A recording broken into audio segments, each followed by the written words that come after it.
Live from beyond the Beltway, this is Bruce DuMont with our weekly analysis of national politics, featuring occasional injections of rumor and innuendo, all offered up by our panel of political insiders, pundits, power brokers, professors, public servants, and most importantly, plain-speaking Americans from coast to coast.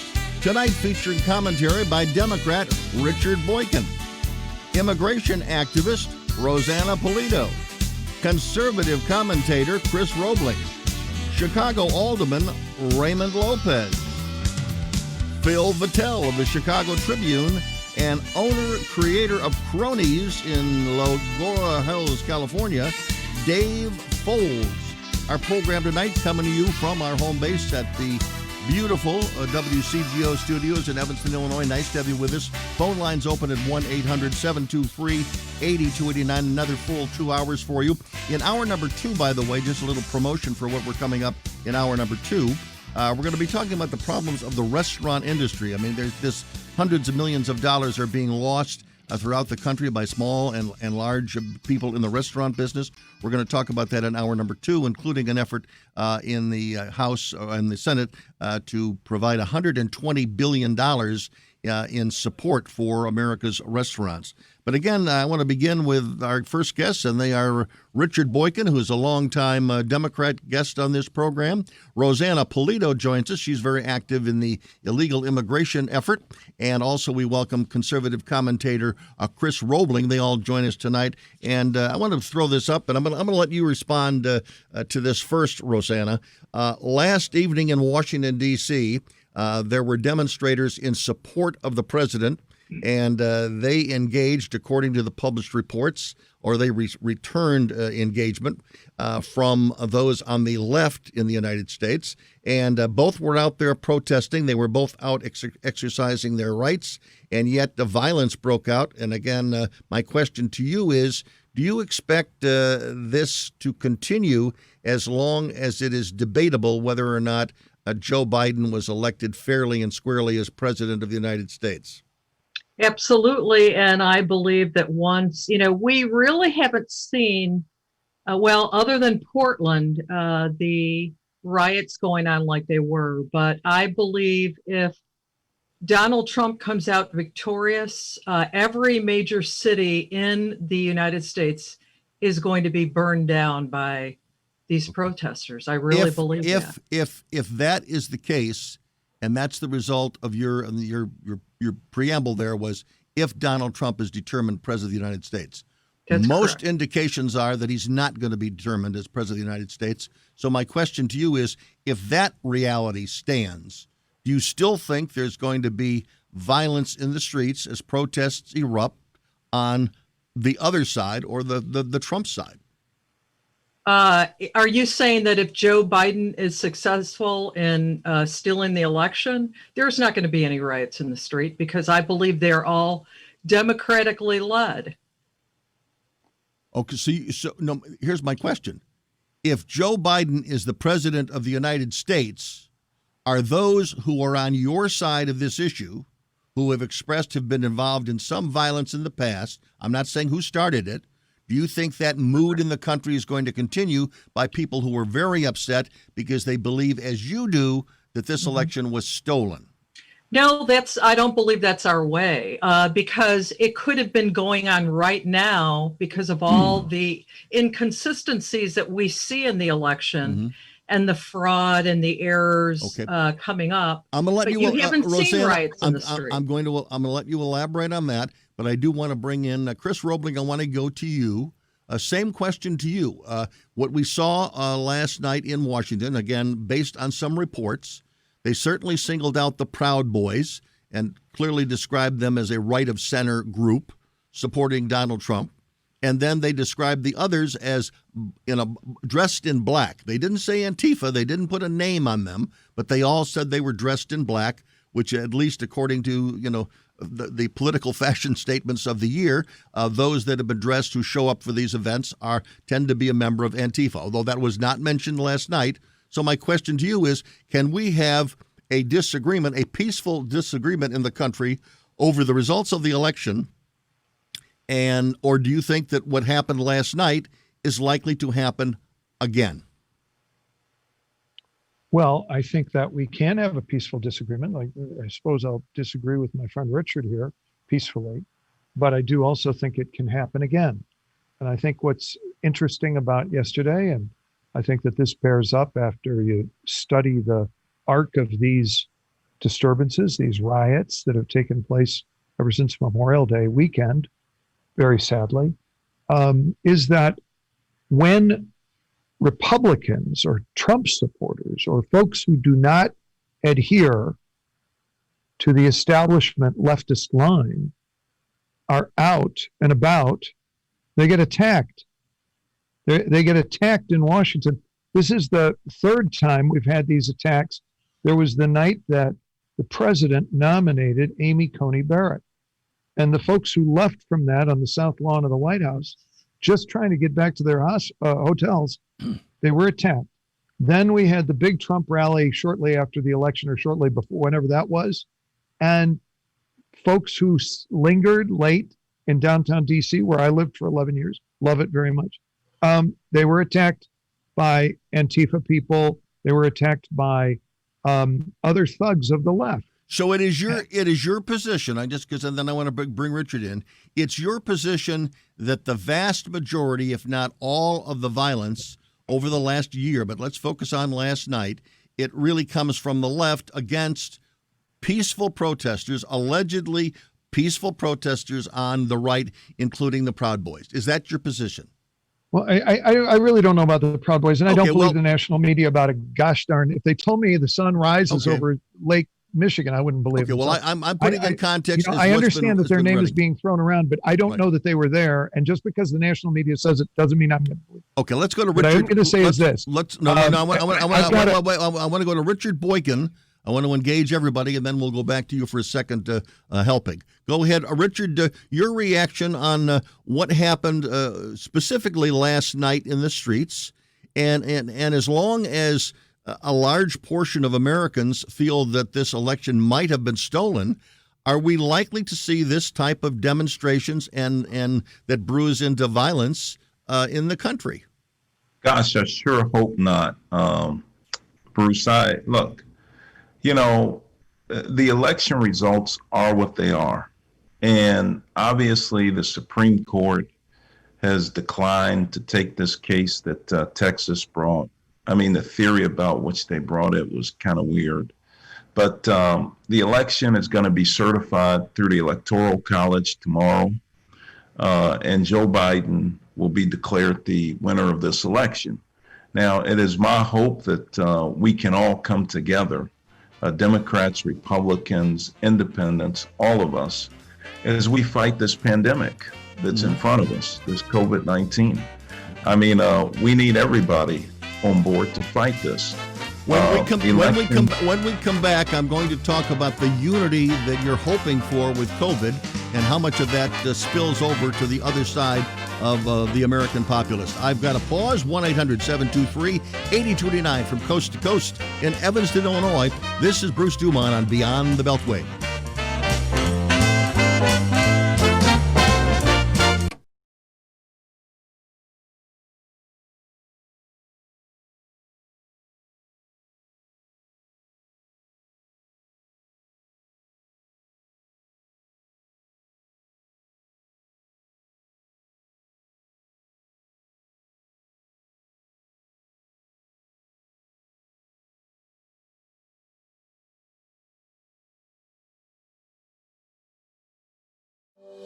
A line is a powerful thing.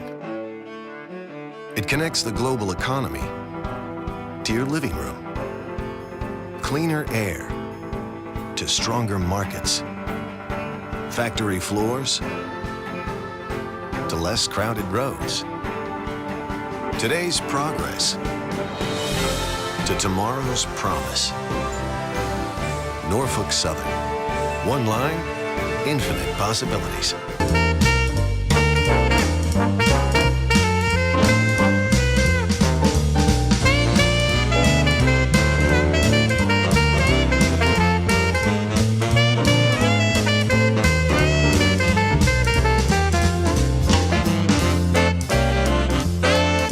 Beyond the Beltway.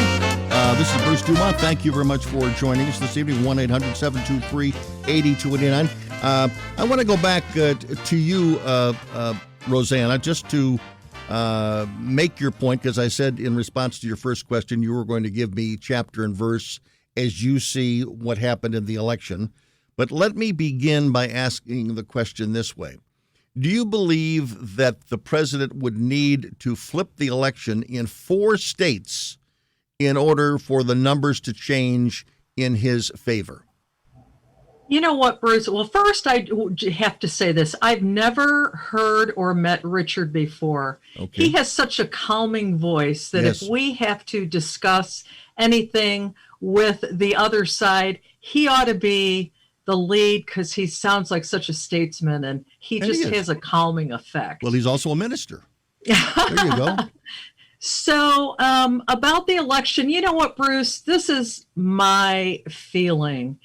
I just read, something just came out where it said that Kemp was given money by the Chi-Coms and he bought all this, it's just every single minute, every single hour, new information is coming out. So I have no idea what's going to happen. But here's my question. I want to ask, on the level of just common sense, the president, if any one of these 4 states decides to flip and go for Joe Biden or go for Donald Trump, all 4 of them or 3 of the 4 have to go for Donald Trump. Do you think that's likely? And again, the things that you're hearing or reading or believing, and that's the most important thing, they are coming from sources that you believe in.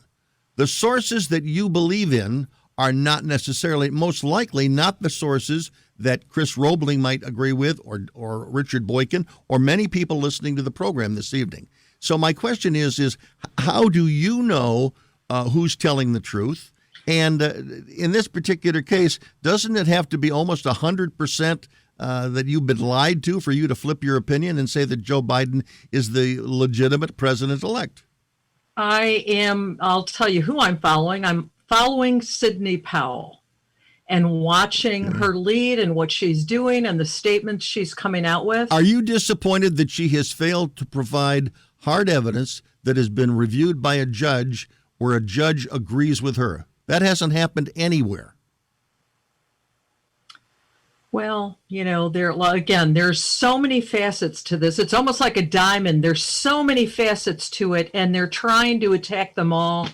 Okay. It's a wait and see for me, but I give her credibility, and I don't care how they come up with. I want every legal vote counted. Okay, that's what I want. And if Biden wins, I do too. Then you have it, but I want every legal vote counted. Okay, let's go to Chris Robling. I think Chris would agree with that. You want every legal vote counted as well. But according to some reports, up to 70% of Republicans who have been surveyed on this believe that something was stolen. I mean, you hang around with Republicans all the time. You're a Republican. Where do you come down on what's happening in the country and to the party right now? Well, I think this is the most objectionable and the most suspect and the most irregular election of my life. And I'd like to remind the audience that I was commissioner of elections for the city of Chicago in the early 1990s as a Republican. I was the Republican member of a 3-person panel. So I have a background in election administration. And in fact, I opposed Sequoia, which is a predecessor of one of these firms. It's ancient history, but I can tell you that I don't like any of the information I've received about how the election was conducted in these states.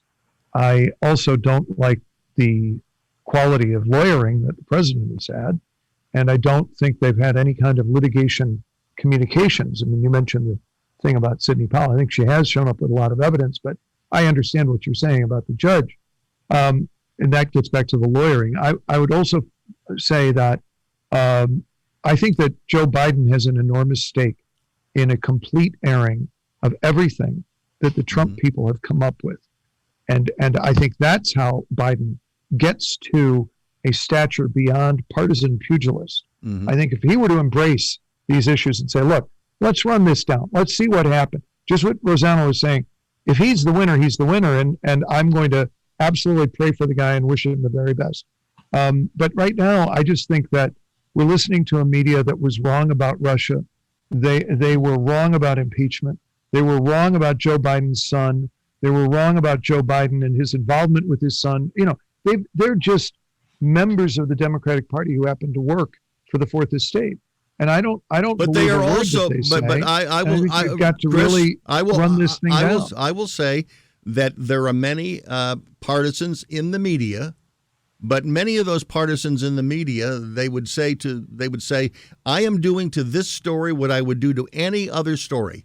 I am looking at the evidence. I'm looking for some example of a judge to independently review the evidence and basically say there's something here that stinks. And they haven't found it. They have not found it in 4 states. Wait. Hold on. I don't want to say that they haven't found. I mean, I think there are judges who have gone beyond what has been presented in dismissing this or that case. But for instance, the Supreme Court didn't say there was no evidence. The Supreme Court brought out, standing, which is an absolute faucet that judges use to turn on litigation or to turn it off. It's an absolutely impenetrable doctrine of the law. And that means it's arbitrary, and the judges can use it. The justices can use it to deflect something they don't want to see. I want to go. I think we're going to see we're going to see an enormous amount of lawyering in the next 10 days, 2 weeks. I think the chances of Trump pulling this out are now about one. But aren't we going to know that tomorrow when the Electoral College gets together? We're going to know that the Electoral College met. But Richard said that. Biden will be elected. Biden will be the actual investiture of the presidency takes place in front of the Senate. I want to ask one more question to you, Chris, and then I definitely want to go back to Richard to get his response because we haven't heard much from him in this first segments. My question to you is, what would happen to the country, if for some reason Joe Biden didn't take that oath on the 20th and Donald Trump would remain? What would be happening in the streets? What would be happening to our democracy? What would be happening to America if that were to happen? If it's based on the evidence and the law, then it strengthens our democracy. If it were to be based on something other, do you think there's enough time? Do you think there's Do you think there's enough time and enough money to explain this decision that you're hoping for, or Rosanna's hoping for? Do you think there's enough time to convince enough Americans that they will just say, the election is over, and you know what? All those people that were celebrating there's the 80 million people who voted for Joe Biden. They're just going to lick their hands and go back and not say anything about it. No, there are going to be riots. I agree with Rosanna. Okay, well, if for whatever reason Biden is not taking office on the 20th. Okay. There are going to be riots, and we already know that from what we saw. Riots on Memorial Day, riots on the 4th of July. Do you think that's going to be the case? All right, Richard. They're going to riot. Chris, I'm talking about Chris Robling. Chris Robling, please. You know how this show goes. We've got to let the Democrats speak. I thought you were asking me. No, I was asking Richard.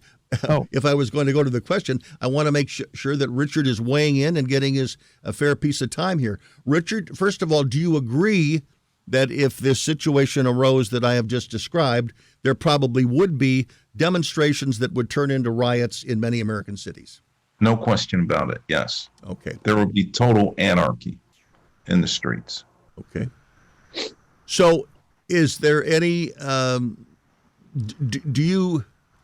would this be in any way viewed as a positive for President-elect Biden or President Biden after January 20th, if that were to happen? Is there any way that he makes a political gain out of that? Look, I can't see this election being overturned. I think the Supreme Court sent that signal. Yes, that really was the last option for President Trump and his team, the Supreme Court. Quite frankly, they denied, they demurred, they didn't take the case. And so, the Electoral College is going to confirm the results tomorrow. And Joe Biden, I expect, will be taking the oath of office on January 20th. He has a lot of things to deal with.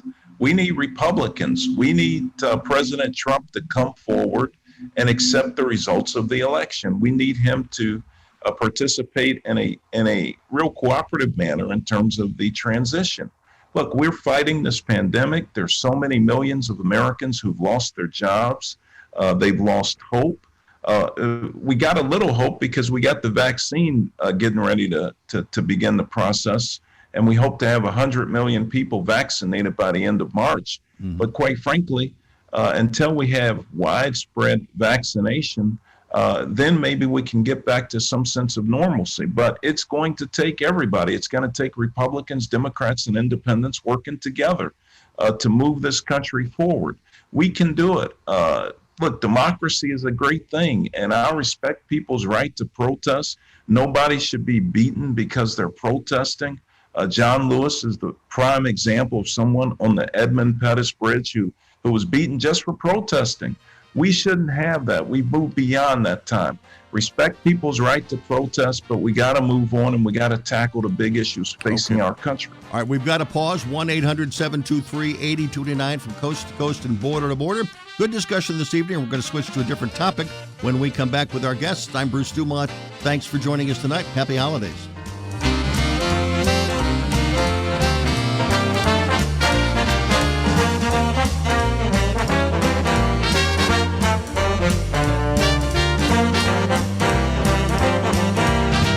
Here's how you can make your own face covering in a few easy steps with items you can find around the house, like an old scarf, a bandana or a hand towel, or you can make a face covering out of an old t-shirt.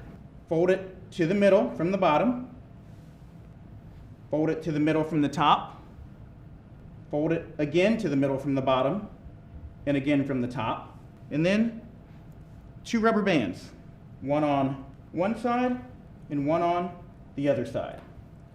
Then you fold either side to the middle and you have yourself cloth face covering. It's that easy. Flintstones, meet the Flintstones, they're the modern Sonic family. From the town of Fairfield, meet George Jetson.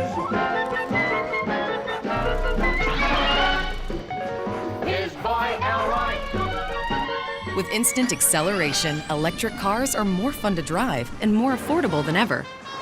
Electric cars are here. Plug in to the present.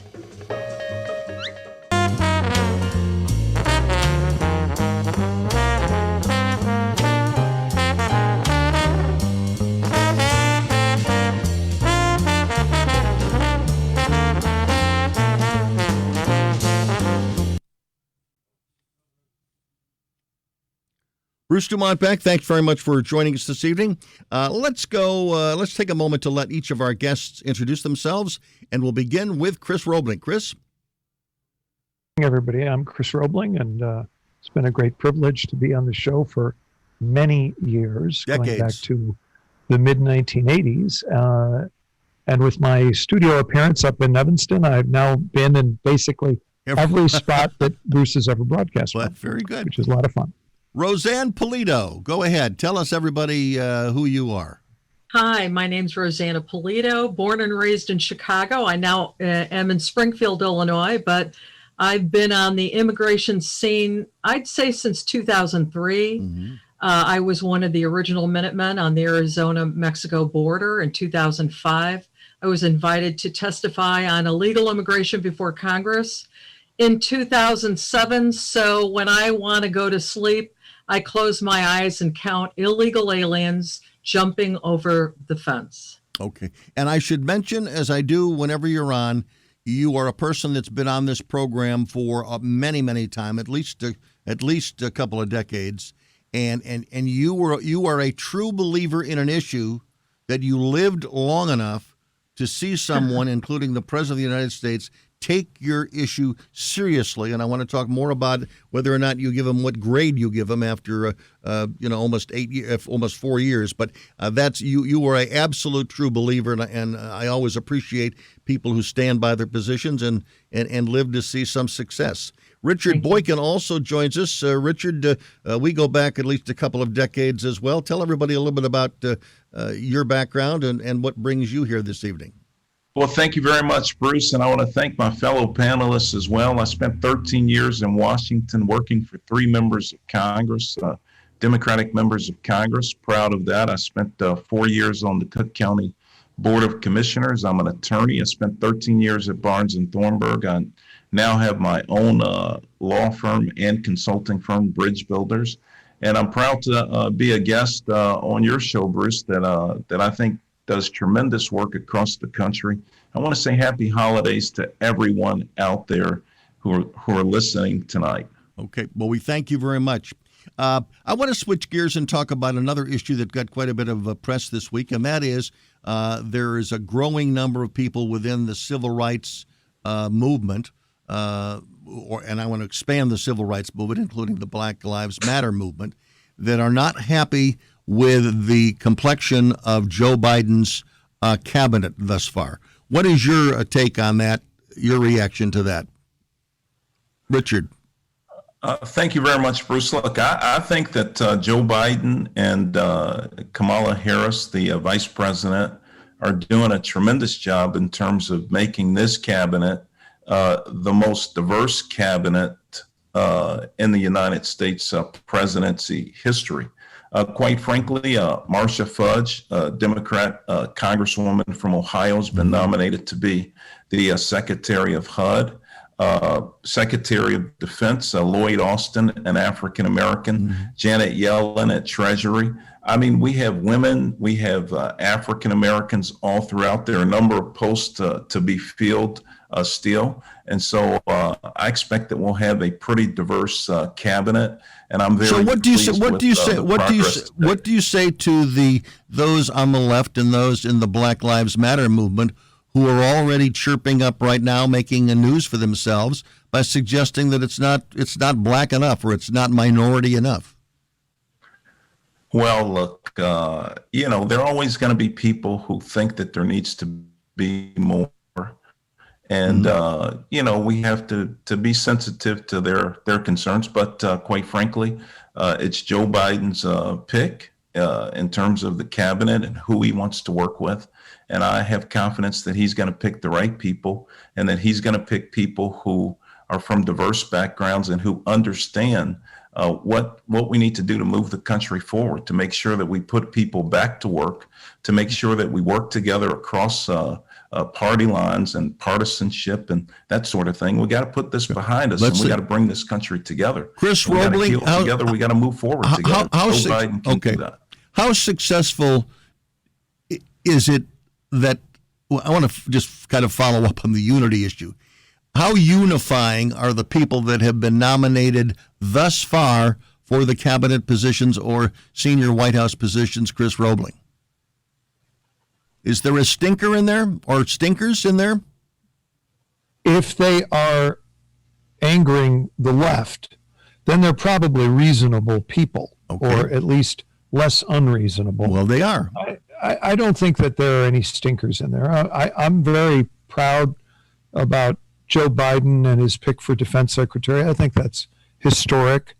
I think that the military has been one of the great institutions for merit advancement, and it's one of the great ways that you respond to people about everybody in America can succeed. Take a look at the amazing military that we've gotten. How about the waiver? I mean, some people are concerned, and there's a surprising number of Democrats they have said that we're not going to support this position because we do not believe there's going to be enough separation between Lloyd or general as a general and general as a retired general. They need more space. I think that's, when you hear folks like that, and I have a long history with presidential appointments. I was physically in the room when Carter's nominee for CIA withdrew, and there were gasps across the entire Senate caucus hearing. Okay. So I've been around these things, and I know somebody on the waiver issue saying, "Oh well, the president has What they're basically saying is Joe Biden didn't think this through enough. And I don't think that's helpful for them or for Biden. If we You've were got the Tammy party Duck, you've coming got, in, I you've wouldn't got, want to see that. you have Senator Tammy Duckworth, who was rumored to be the Secretary of Defense, also after being rumored to be the vice presidential pick. Maybe she's just sour grapes, but she's not going to vote for the waiver, and a lot of other Democrats. Let me ask you, Rosanna. This is looking beyond the areas where you normally look, but first of all, do you believe that a president should get who he wants to be in his cabinet? Well, this is the way I feel about whoever he picks. Mm-hmm. You know, the analogy of if I have brain surgery, I don't care if that doctor is black, white, Hispanic, or Asian. I want the best brain surgeon. And as I look these past months, it's to what has happened in Chicago, what has happened in Illinois with our governor, what has happened in Michigan. When I see leaders say you must wear a mask, and then they go to parties without masks and do as I say but not as I do. Rosanna, excuse me for interrupting. Excuse me, Rosanna, this is a little off topic. Let me go back to my question to you does it bother you that if the new defense secretary does not have the 7-year waiver period, I believe it's a 7-year waiver period, because some people in America, both Republicans and Democrats, do not like the idea of someone coming out of the military going in to run the Defense Department because they feel that should be civilian run, and the fact that he's been civilian for just a couple of years, it doesn't pass muster. I mean, the same issue with General Mattis. I mean, he had to go through it. So does it bother you that he's too close to the military if he's running the Defense Department? Are you speaking to me? Yeah. I mean, I asked you a question. You gave me a completely non sequitur answer, so I want to go back to the question. My point is I want the best person for that position. Okay, so he could be. It could be his. You know, and if that is the person, then it is, but not who is owed a favor or who's owed a position. Who is the best leader for this country? Okay. Because there's a great void of leadership. So the fact of the Homeland Security Secretary being described as the first Hispanic to head that agency, that really doesn't mean anything to you as long as that designated person is the best for the job. That's correct. Okay. I want to go on to something else, and that is we're talking about the issue of, and I want to go to you, Richard. Bill Barr, the Attorney General, has taken quite a bit of a beating by the left. Does he get any credit for at least apparently standing up to the president and giving the president bad news, which may cost him his job? Look, I think Bill Barr has been a good attorney general. I think he's been fair. He said that he didn't see, the irregularities to the degree that President Trump and others suggested regarding the election. Of course, that infuriated the president. But the attorney general is a position that, you have to go with the law and you have to represent the people. You're not there to represent the president. Per se, you're there to represent the American people. And I think that's what Bill Barr has done as Attorney General. And so he's had a distinguished career. He's worked for a number of presidents, a number of administrations. Okay. And I'm proud of the work that he's been able to accomplish. Chris Robling, is the president being an ingrate by the way he is publicly ridiculing Bill Barr? Well, his public ridicule of people that he once promoted is really one of his least attractive affects. Okay. However, having said that, I'm disappointed with Barr because we never got anything out of Durham. We didn't get any closure out of Durham yet. And Durham has been made a special prosecutor, and that's good. And we need a special prosecutor for Joe Biden's son, because Joe Biden has lied continuously to the American people, and his son lied, and his son, et cetera, et cetera. And that cannot be investigated by a Joe Biden. And we will let you continue your et cetera, about Joe Biden when we come back. I'm Bruce DuMont from coast to coast and border to border. Happy Hanukkah to all of our Jewish friends. Nice to be with you this evening. Back shortly.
When CSX moves forward,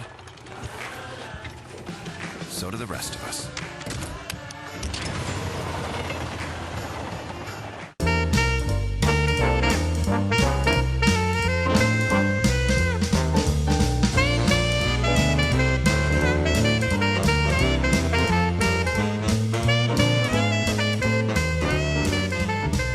Bruce DuMont back. Thanks to have you with us on Beyond the Beltway. Arlen Gould and Pam Rule are joining us from different parts of the country this evening on our Beyond the Beltway radio, TV, internet network. Nice to have you all, and it's also good to hear some big band Christmas music around this time of the year. Let's head to Paul, listening to us in Racine, Wisconsin, on line 1. He wants to weigh in with a question or comment. Go ahead, Paul.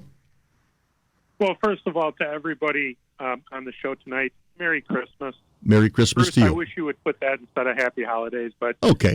Merry Christmas. Well, I just to all did. of you. I just did. It is Hanukkah time, though, too. Well, Happy Hanukkah as well. Good. Richard, I want to respond directly to your call for unity. Mm-hmm. I am a Trump supporter, and I find it ironic now that it looks like Joe Biden is going to take over the presidency. After 4 years of, just constant trying to overturn the election of 2016, Mm-hmm. and then particularly with the comments of the Michigan representative from either yesterday or the day prior, and AOC's comments from a couple weeks ago about the Trump sycophants, Mm-hmm. that you expect me and the Republicans to all of a sudden have this kumbaya moment. I think it's incredibly disingenuous on your part after what your party tried to do to President Trump, particularly in this last year of this pandemic, for you all of a sudden to say, well, now let's all come together because a Democrat's running the show. I just think that's, and I'm not even going to put in what I think happened in this election. All right. But let me, Paul, let me, yeah. Richard, go ahead. You're on. Well, first, let me thank you for calling in and for listening and for being actively engaged. And I encourage you to stay engaged in the process. Oh, you better believe I will. I did not agree with a lot of the stuff that went on the last 4 years in terms of investigations of President Trump and trying to overturn the election and that sort of thing. And I supported Hillary Clinton in the election, but I didn't agree with that. And so the reality of it is that as a Democrat, I can disagree with, some of the things that the leaders of the party do. Mm-hmm. I can disagree with that. Sometimes you get criticized for it, but it's okay because I'm a big boy. I got big shoulders. I can handle that. But what we need is Richard, if I could just interject for a moment, because Paul may not know, and I say may, and others listening around the country may not know, as you've just described yourself, You are a moderate to, some would say, conservative Democrat. You frankly, you have lost an election because you're not radical enough. So I put that in context as to who you are. And Paul, I think I would agree with your assessment totally that those on the left and those in the media that for all the last 3.5 years were beating up on Donald Trump no matter what he did. There wasn't anything that the man could do right. And now we are expected to turn the other cheek and to accept, just to go quietly away.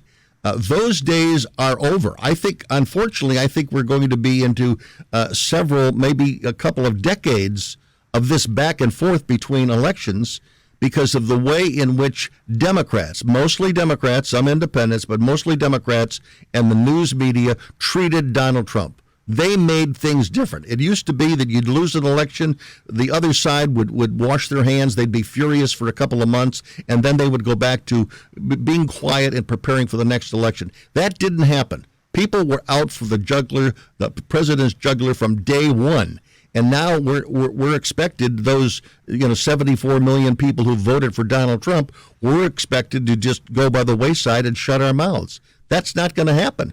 That's what my first question tonight was. I mean, the demonstrations that turned violent last night, are we going to see a lot more of that in this country that allegedly is united when in reality it isn't united? We don't live in the United States of America, at least in a political sense.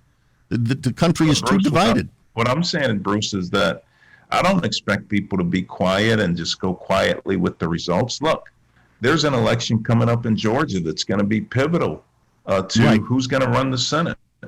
I mean, obviously, if you got the Senate run by Republicans, the House by Democrats, the president, whoever, Joe Biden has to work with the Senate. And so the reality of it is that the energy from this election, I hope that people will stay engaged and stay involved in the process. But there's a way to do it constructively. Let's go back to Paul. I want Paul to respond. We always want to give the callers the last word. Go ahead, Paul. Paul is gone? Okay, well, we were going to give him the last word, but I guess you already had it. Let's go to Jeannie, and Janine, rather, and she is listening in Knoxville, Tennessee. Go ahead, Tennessee. You're on the air. Well, thank you. It's good to talk to you. I get to see you almost every week. Very good. Thank you very much. So what I'm concerned about is, for example, dead people voted this time. We pretty much know that. Right. I'm concerned that is going to continue, and I believe it needs to stop. And any other fraud that went on during this election needs to be dealt with. And I want to know that the individuals who committed fraud are prosecuted.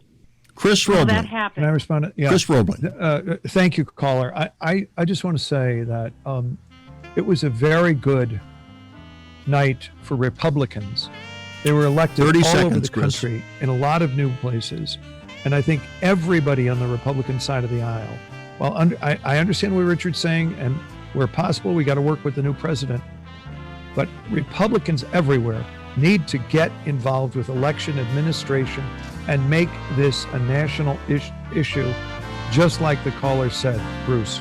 Okay. That's my Thank you very much. And I would just underscore that by saying between now, when everyone is exercised, at least on the Trump side and Republican side, this is a great time to follow through at the state level, at the national level, to correct all these mistakes that we believe happened in our hearts, and to use that as a rallying point at the state level and at the national level to get ready for the 2018 congressional elections and make that the big issue of 2022. Thanks very much. Back shortly from Chicago. Our thanks to our guests in hour number one, Chris Robling, Rosanna Pulido, and Richard Boykin.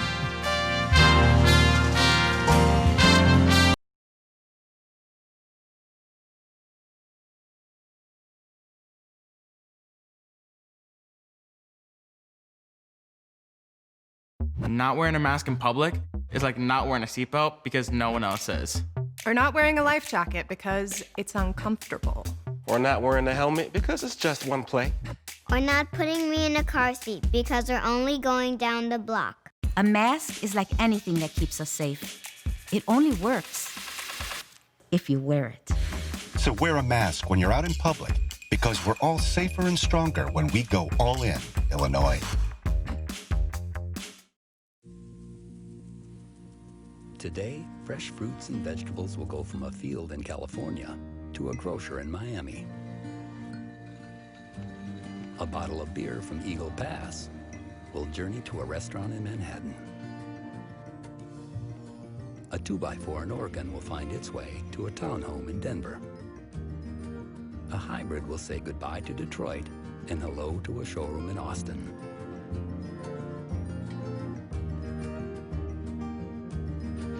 While a steel beam will leave a mill in Illinois for a high-rise in Phoenix. And a flat screen in China will head to an electronics store in Memphis.